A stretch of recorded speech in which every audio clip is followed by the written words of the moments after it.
Good morning. I was reading an article the other day about some of the writings of Viktor Frankl, who is the famous Austrian medical doctor, psychiatrist, poet, philosopher. He's the one that's written that famous book, Man's Search for Meaning. And some of the quotations in this article, in this reflection, were amazing to me. So logical, made such good sense. One of the things he says is that between stimulus and response, there is a space. And in that space lies our power to choose a response. And in the response that we choose lies our growth and our freedom. Got to chew on that for a while, but it really, really strikes me. So this is what he says, obviously, nutshell. He was a prisoner in 3 concentration camps during the Second World War.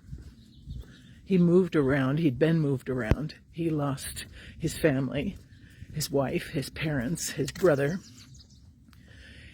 And yet, as he continued to live in the concentration camps, he observed that there were individuals who would walk through the cabins and minister to the needs of the other prisoners. Sometimes they would share their food, which, as we know, was almost nothing. They would walk through the cabins trying to console, listen, support.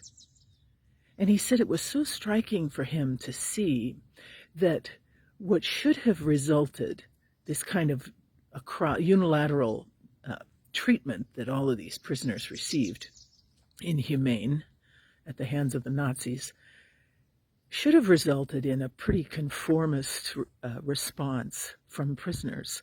But he said that wasn't so.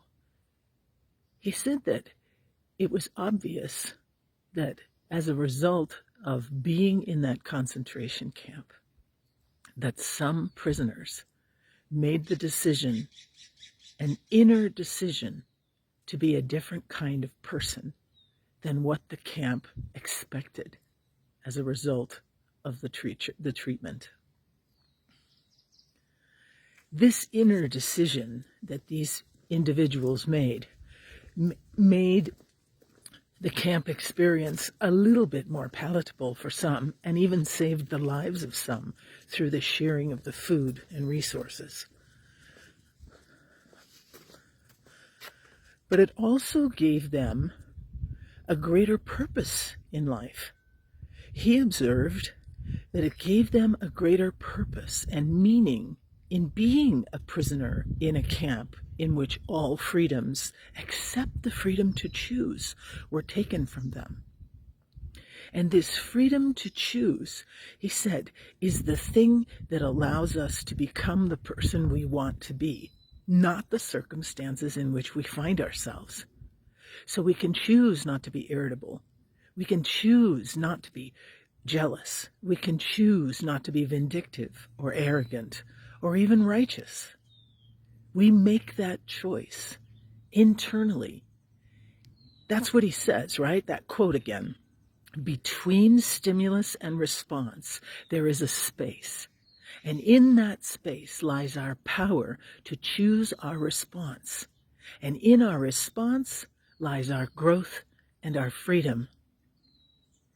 He said that ultimately, and this is something that many, many of us have heard over our lifetime, if we cannot change the circumstances of our lives, then we need to change ourselves to adapt to those circumstances and find a way to create greater meaning for our lives. This inner decision is in our power. It's a power that no one can take from us. How will we decide to live as individuals?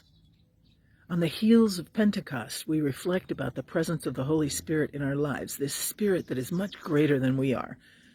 How does God's Spirit, the Spirit of the divine, animate us? Do we make a difference? Is there a meaning and purpose in our lives? Because we make that inner decision that we will not be changed by circumstances, but that we will change ourselves for the good of others.